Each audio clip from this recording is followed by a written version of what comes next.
there are so many awesome sessions happening at the same time. It's very, very difficult, right? I would like to speak a little bit about when I started doing SEO, right?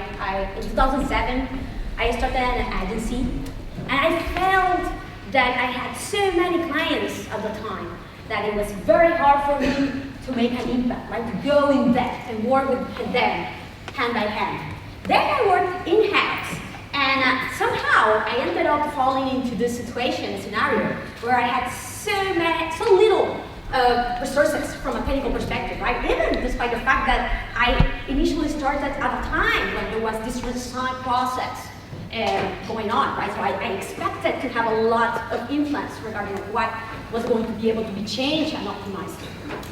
Then I moved to another in-house position, and the first thing that I did when I interviewed at that position was to say, you know what?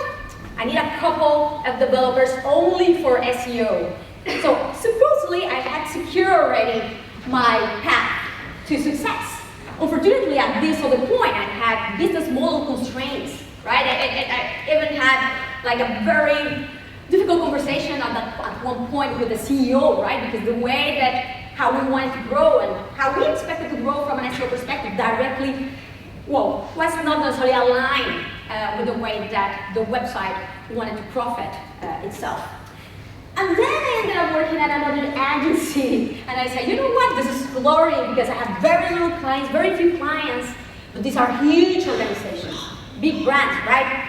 And, well, perfect, I was able to go very in-depth, but unfortunately, at that point, the problem is that, well, these were organizations that had very high bureaucracy. It was very difficult to advance and do anything pretty much on time, right? As it was expected, right? So realistically, I think that I am not here alone when I said that achieving SEO success is complex, right? One thing is what we expect, the ideal. Another thing is real life, day-to-day of an SEO life.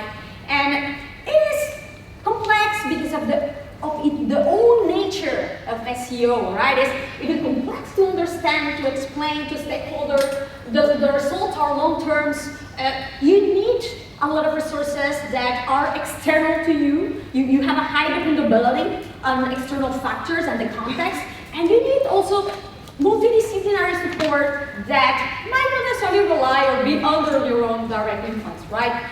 And so I did a survey because I said, okay, yeah, we know, we are all aware of this complexity in SEO, but is this because, well, is this the reason why it is so difficult to achieve success? Or ultimately, what are the causes of failure in SEO processes? All right, I tweeted about it, I did this survey, and this is the thing, a lot of people say, oh my God, Aleyda, it's so many options in the survey. Realistically, it was not easy to fill, but because I wanted to be as specific as possible, as detailed as possible, because I really wanted to obtain and that you could specify which were the specific reasons of failure, of SEO failure. And just in case, I also added an other field, in case somebody else will find something that was not already specified. I ended up having 534 answers, which was amazing, and these are the results. This is funny, right? Like, realistically, I didn't expect it to have this share of differences between the two top causes that are resources-related ones. The two first causes, as you can see here, is technical resources, availability and reliability issues, and counter-resources, availability issues at the end of the day. So the constraints existing regarding the resources from a technical accounting perspective were the two most bullet ones, as you can see. And then I started organizing, segmenting, classifying the different reasons, right? And we can see how those top reasons, the three top ones, are related to budget, resources, constraints at the end of the day. The ones that are technical content and building related, surprise, not really, right? Then I segmented further and classified further and found that the top 5 failure causes have to do with SEO execution challenges, not analysis. Execution related problems. And we can see in fact that the first SEO analysis cost is in number 7 already, not even really top ones. So when organizing for time, realistically, we can see that the top issues, top areas are budget-related, resources-related, client management and communication issues, and then the restriction, the lack of flexibility that we have through the process. So these 3 ones here. If we are able to tackle, to manage well, to optimize well, and minimize these challenges, it's very likely that we will be able to succeed in our SEO process. And this is the thing, right? I was taking a look at these issues and these challenges. I was like, these might not be necessarily challenges or issues that a lot of SEOs will consider to be necessarily purely SEO type of activities, right? You're not necessarily analyzing something, you're not implementing SEO plan, you're not fixing cannibalization issues, or building links, right? But realistically, if our success depends on these constraints or these challenges, we better find a way to fix them for our own good. So today I wanted to share a few insights on how I think we could all improve our success rate by minimizing these different challenges that affect our work, right? The first one is about validating that there's a real fit and alignment with the client and decision maker for the SEO process. Whether if we are an agency or an external consultant, or if we work in-house, right? We should ask 2 questions. Is there a real fit for SEO in that project? Are the expectations aligned with the decision makers? And is making sure that there's resources, there's flexibility, the goals are aligned, the expectations are aligned about that we will need to wait for a bit because SEO is long term, it's not short term, and it depends on the context. It might change from time to time based on updates, based on what the competitors do, based even on the constraints that we see internally that we had initially expected to have, right? So we need this type of flexibility. So it is a little bit of complexity, but yes, we can identify and align expectation. At the end of the day, we're not inventing the wheel here. This is the type of validation that we can see in a lot of solution sales process, right? Those that require complex type of technical implementation, right? Diagnosing customer needs, crafting a potential solution, establishing value, is not selling a pure product. And realistically, I love this tweet from Yuan the other day. It's like, SEO will be easier if our clients all had more dev resources, more PR budgets, bigger brands, less technical debt, less internal politics, weaker competition. We all lived in this ideal world. Unfortunately, it's very unlikely that we'll end up falling or having the ideal client, but we can verify and validate and align and make sure that we have the best possible cards in our specific scenario, right? And this is the thing, I know that many might be, oh, Aleyda, honestly, I will never then end up like closing a new deal if this was the situation, right? But it's about positioning, realistically, right? And this is something that I do in my case because I am an international SEO consultant, I have my solo consultancy. I don't pitch to every single client that needs SEO out there. I know who are the type of profiles of companies that are very likely to hire me and profit from my work, realistically. So it's very important that you position yourself, that you differentiate yourself to make sure that you attract the right clients right from the start. So you maximize the chances to end up working with those type of projects, with those type of processes that will be a better fit for you. It's to be a little bit of what Else does. Else is amazing in UX and Pro, and the other day she was tweeting this, I was like, yeah, because we don't work just for anyone. And it makes total sense. We are not selling products, B2C type of products, right? So a great fit and alignment with the decision maker is critical, it's fundamental, so they can also become our champions, and we can avoid this type of scenarios because these are the type of comments and responses that I got from the survey.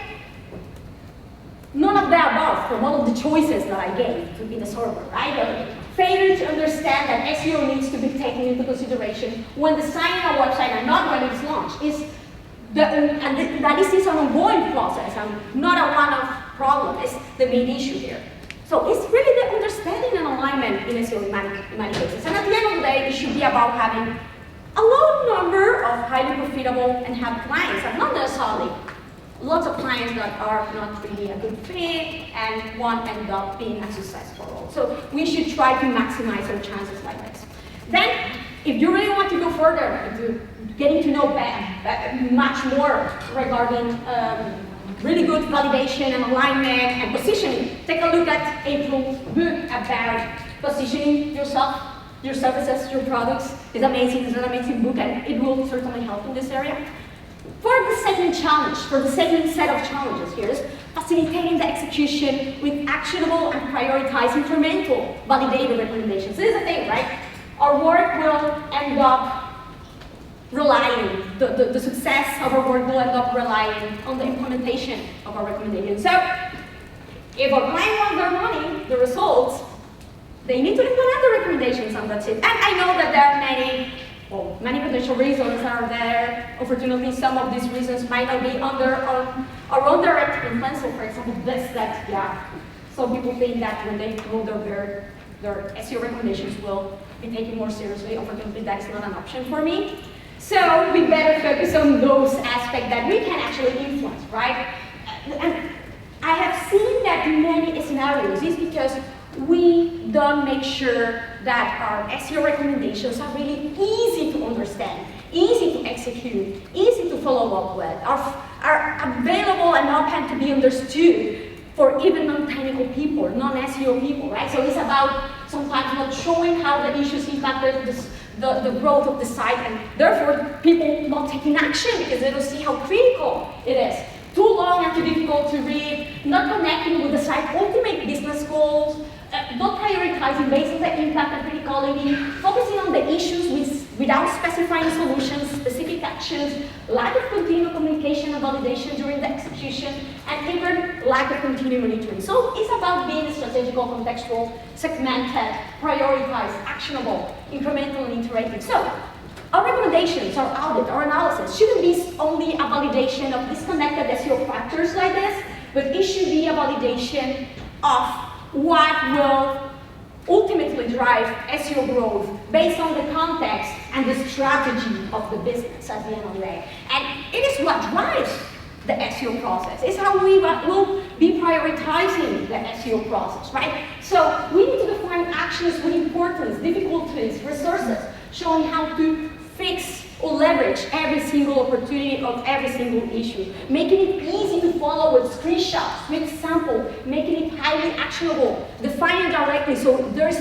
no easy way to misunderstand or not to implement in a correct way. Showing how, by fixing the issue, you will help your site to overcome some very obvious optimization and ranking challenges versus your competitors, right? Should be very obvious. And then make it very easy to understand and to implement the specified recommendations, because you will be giving already all the data that the developers or the copywriters will need to specify, to execute what you specify, right? And then establishing an implementation priority based on the impact and difficulty of every single opportunity and issue that you have identified. Prioritize then the recommendations accordingly. You will have your ideal recommendations matrix here. And what I would recommend is to deliver them in an iterative way. Don't deliver them all at the same time, because it will be complex to understand by the client or decision maker. Prioritize them by those that are really viable to implement, and important and fundamental, or critical towards growth to implement, and that will be viable actually to implement the first iteration of the SEO process, and then you can reorganize your recommendations accordingly. So the much more important one shouldn't be in page 120, should be at the beginning, right in the first pages of what you deliver. So it is easy to understand for the decision makers or for the people who are in charge of the execution, right? And by using also those recommendation methods, you can use it as a summary, even to make it easy to understand and to go through the SEO recommendations and validate with the client and the stakeholders, the people involved in the project, if this is actually viable or not. A lot of people think that you would come like if you were a doctor, right? Like, this is the medication, this is like what you need to do, and that's it. No. You need to sit together and validate and verify, and there should be a two-way communication. What is viable here and what is not? This is the ideal priority, but is this really like doable for you or not? It is really feasible for you or not? And it depends a lot lot, of course, on the resources that they are available. If at some point there's something that is not doable completely and is critical to implement, there are so many ways to achieve the same type of results. Right? Let's review, let's verify, let's find alternatives, let's find workarounds. What, you cannot edit the HTML head? Is it doable by XML sitemap? Can we touch the HTTP header? Or ultimately, if this is not doable at all, can we do a little bit of workaround in the meantime with GTM or via SEO too? That can be another option. And based on that is that we can actually specify our action plan, a validated action plan with the client. At this point, when the client says, or the stakeholder says, okay, this is actually doable, is actually reasonable for you to say, okay, if this is actually doable and we will be able to execute this with these resources on time, then, well, it is actually reasonable to be able to have this ongoing SEO validation and this type of results, not before. Because before you don't know what is actually doable, what will be actually be able to be implemented. And whenever the implementation starts, it's then critical again that you specify a workflow that will be aligned with the existing one in the organization. For this, you need to be highly personalized and flexible to make sure that if some things are released on Monday or Tuesday, you will make sure to validate one day before and then one day after they are released to make sure that they are all okay. We have great software SEO products like Bitcoin where we can set weekly calls, for example. We can specify our workflows and validations, our resources, manuals, webinars that can be used internally. Not only to teach one time type of webinar and that's it, but it can be used as resources manual to validate continuously the work of all the team.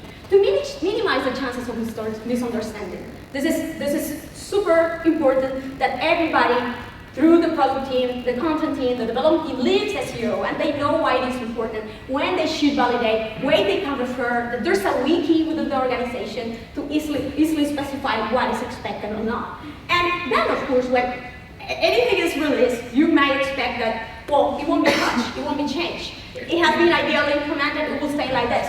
We all know that it's not like that, right? So it's important to have tools like Little Water, content team set to monitor any types of changes.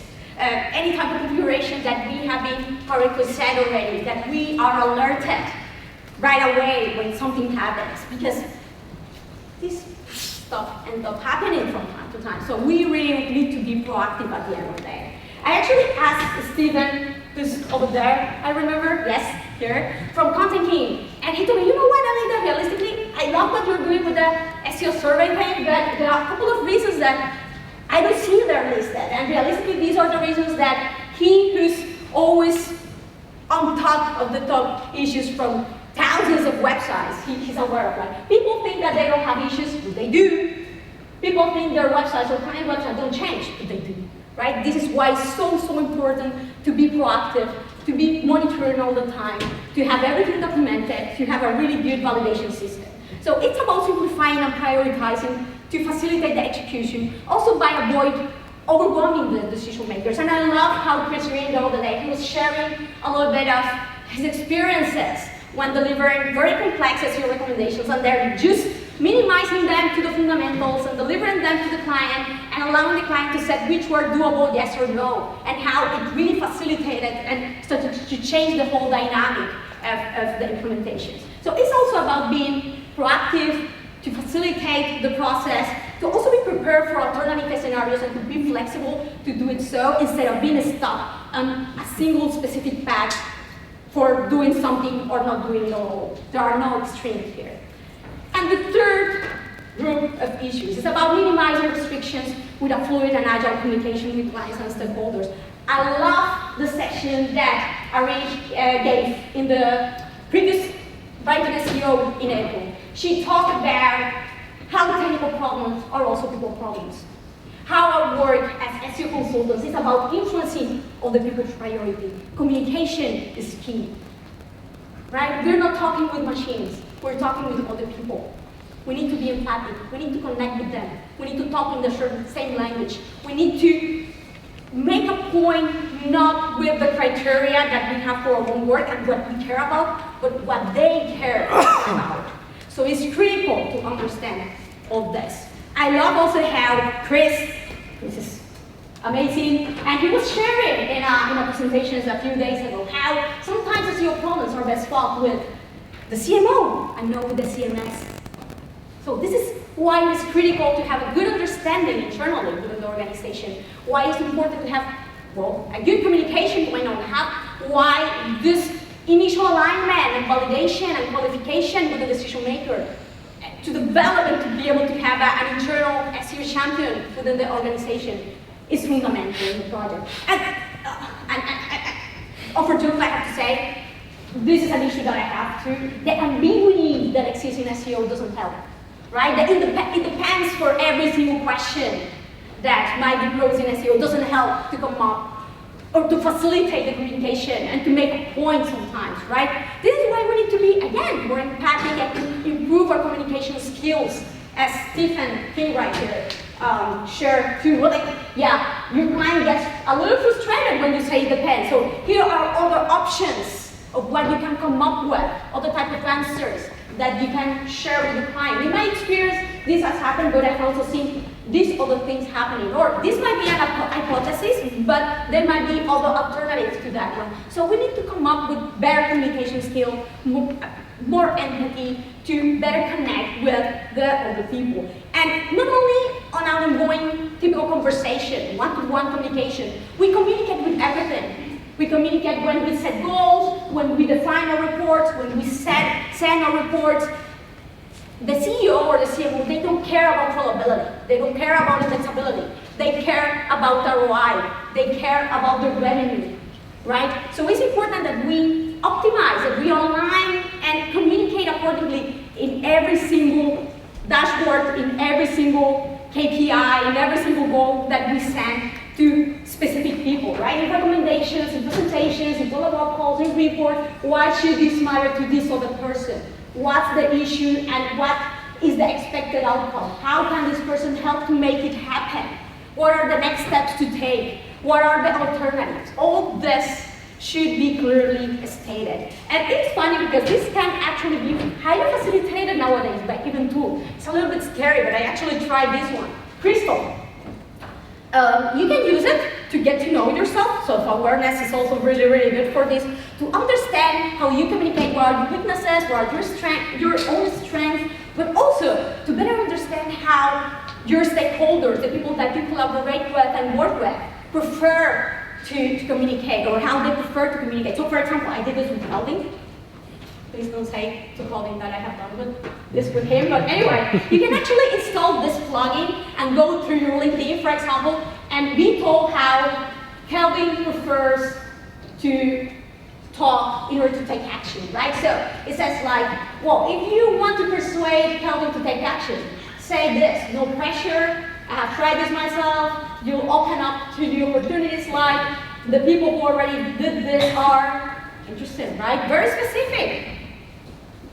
Why we cannot offer ourselves to better understand how to improve our communication skills with our clients and in general with people that we work with to better influence their actions.